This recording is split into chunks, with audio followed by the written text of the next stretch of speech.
What's up, guys? This is Mark, your president of Studio 346, and today, I'm not playing the game. That's right. Jake is. We've got a mini vlog for our patrons here out on Patreon for August. Thank you so much for your love and support, as always. I'm going to teach Jake to run it, and we're going to learn about a couple of the little cool things going on the past month here in Century of Steam. So hop in the cab, why don't you?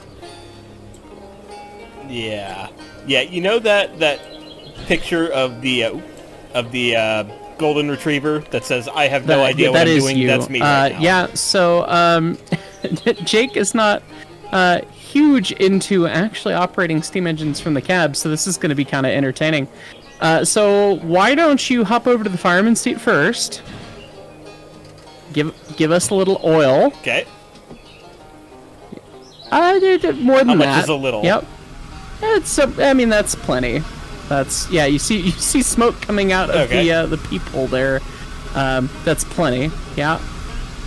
You've got plenty coming out of the stack. That's great.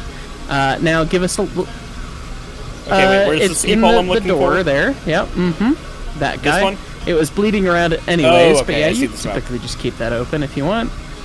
Give us some atomizer, which is going to be on that manifold there. It'll be, it'll highlight that one. Yep. There we go. And how do I know when I have enough? You look at the pressure gauge, you look at the stack and all the things, but presently, you know, presently you don't have any dampers open. So yes, dampers next. Yep. I have to open that, open right? about halfway. All the way opens only when you're really going to work super hard, which we're probably not going to do. And, yeah, well, you're still making a little smoke, but you don't have any draft, so why don't you go back over to the engineer's seat? And, okay. And genuinely, y'all, I have no clue what I'm doing. Take the big stick and push it forward. Yeah. There you go. And, I know that part. And then you pull that. I mean, I wouldn't go wide open with it, but that's fine.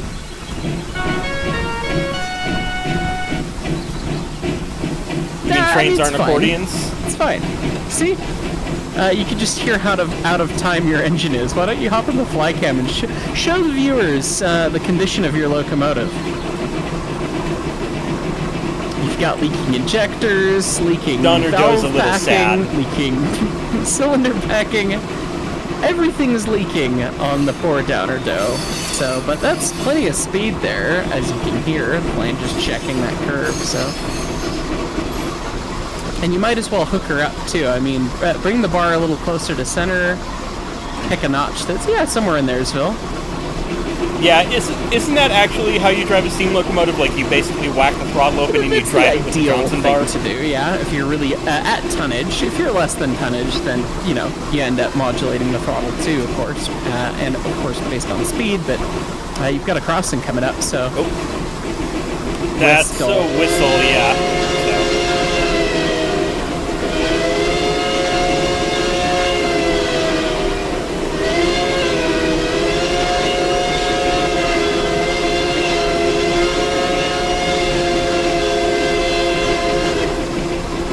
And Jake staring at the ceiling is precisely why we ended up implementing all the keyboard controls, being able to blow the whistle by holding spacebar while you drag the mouse when in the seat. All that fun stuff. Yep. That's... Yeah, okay. it's a wee bit better, isn't it? Because you can actually look at where you're going rather than looking at the control, which is, you know, it's a fun balance in train game UI mechanics. Coming up to Martis Camp here on Ponderosa, and as well, while we were thinking of whistle things, that whistle's a whistles we haven't shown, actually. It's the Canadian Pacific 4 chime, which we recently retuned and we're quite fans of.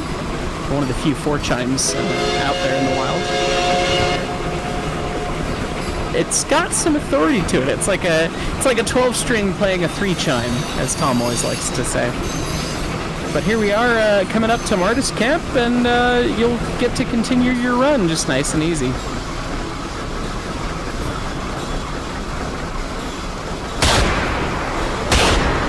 Plug it, plug it, plug it, plug it, plug it, what? plug it, plug it, plug it.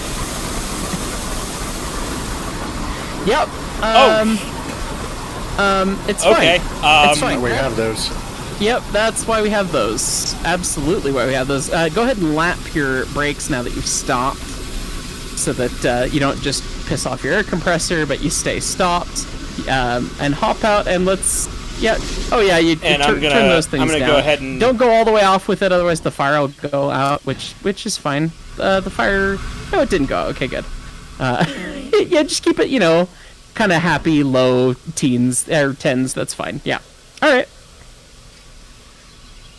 Go see what's on the railroad ahead of you. All of our patrons who have seen the previews as we've been getting ready to film have been making comments about it being a wrecked Shay, and I must have done it, but I promise it wasn't me.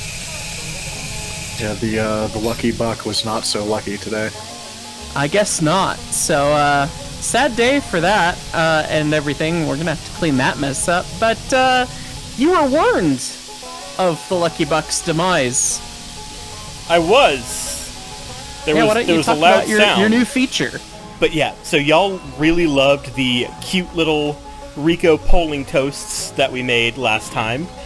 We all really loved them too. This is actually something that we wanted to do for a long time, but we have a bunch of stuff planned for this. Be on the lookout for that in the future.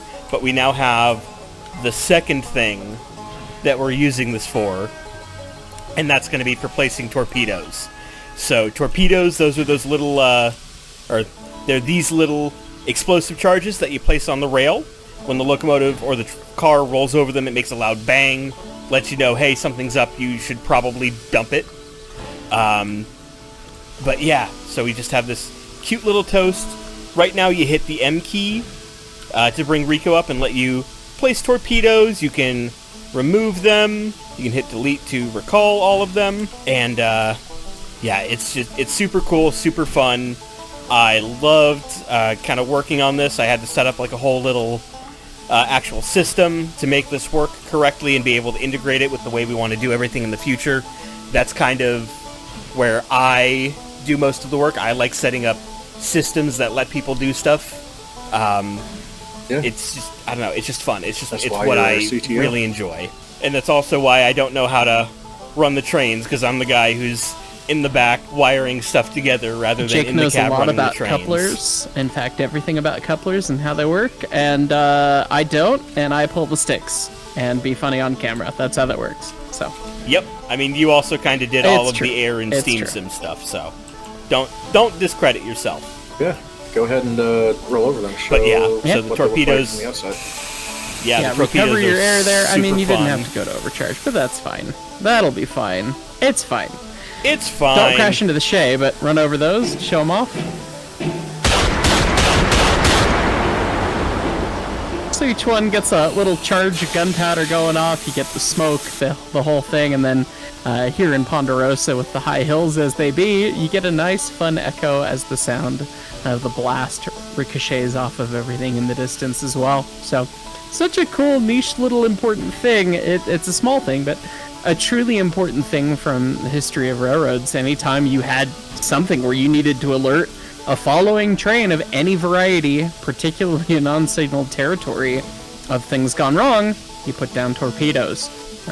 Came standard in any caboose, and brakemen would have them on them and all that. So, very cool feature and very well implemented, and definitely a small thing, but a team effort nonetheless. And it had genuine application. When we were doing a dry run test of this the other day, Jake had closed the tab and was looking on, some documentation stuff and wasn't looking where the train was going. Heard the gunshots go off and was like, oh shoot, I better dump the air. So even in a digital format, torpedoes do still have good application. Yeah, that was a hilarious moment. Genuinely hilarious. That said, that's not the only thing this month for the mini vlog. Next thing is going to be some tweaks to polling. So one thing that everyone mentioned after our last devlog, which covered polling, was the fact that every time we spawned a push poll, it spawned in the wrong place. It would spawn here on the locomotive rather than here on the car, and the locomotive is what's doing the pushing, and it's moving up to the car, so the brakeman would have to do this weird shimmy carrying the pole as it's butting up to the car, which is, seems like all sorts of a bad idea. So we did go ahead and address that, Basically, no matter what, the pole is going to spawn attached to the first thing you click on. So you can see here, I clicked the boxcar first, and then the locomotive, and now the pole wants to spawn here, which is actually where you'd want it in real life.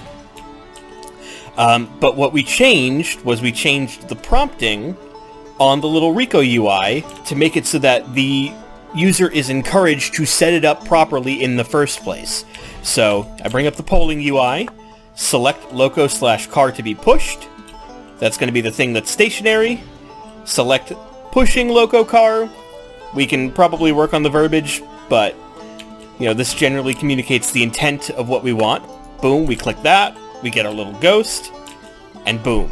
Now the pole is in the right place. Our invisible brakeman can be standing here, just standing still, holding the pole while the locomotive butts up, and he doesn't have to do an extra unsafe shimmy to the side. But just like always, our little invisible brakeman... Maybe... There we go. Oh. Well, I broke the pole, but, our invisible brakeman did at least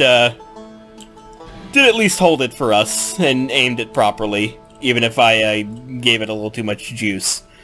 But, yeah, we just wanted to show that, we do actually read your comments, we do take them into account, and we're always listening for stuff like this.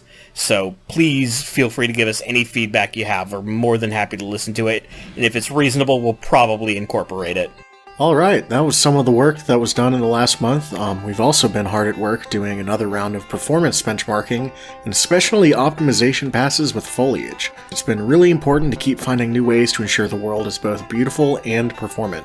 The bottleneck usually isn't in geometry, but rather video memory, or VRAM for short. For this reason, we've been designing more structures, especially those in towns, to use a set of master materials and shared material instances wherever we can, so that instead of every town structure needing to be its own bespoke texture set, we can have countless different buildings all using shared roofing, siding, trim, window vignettes, and so on.